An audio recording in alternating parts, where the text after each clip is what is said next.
First, he knocked a cigarette onto the floor and pushed it under the wealthy man's blanket. By the time the wealthy man discovered it, the fire almost burned him to death, but the fly didn't stop there.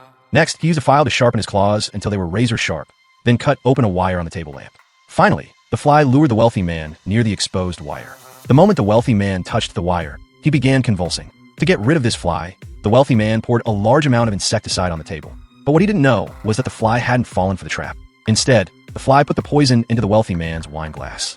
By the time the wealthy man realized it, he had already drunk half of it. Fortunately, he managed to spit it out in time. Unable to tolerate this any longer, the wealthy man immediately sealed all the doors and windows in his house. Anyone coming in from outside had to go through strict inspection. From then on, the fly could no longer enter the wealthy man's home, so the fly sought help from his girlfriend again.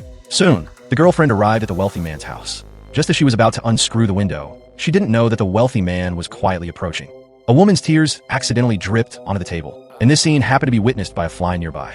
It immediately flew over and used the tears to write its own name on the table. The woman was instantly frozen in shock when she saw it, because it was her boyfriend's name. She placed her finger next to the fly, and to her surprise, the fly crawled directly onto her hand. The woman immediately asked if the fly was her deceased boyfriend. The fly nodded its head right away. She then asked if he had died accidentally, but the fly shook its head. The fly then noticed a newspaper nearby and immediately flew over, landing on a wealthy man's face in the photo. At this moment, the woman finally understood the truth of what had happened. When the woman asked what her boyfriend wanted to do, the fly flew directly to some red dye nearby, dipped itself in it, then flew back and drew a line across the wealthy man's neck in the photo.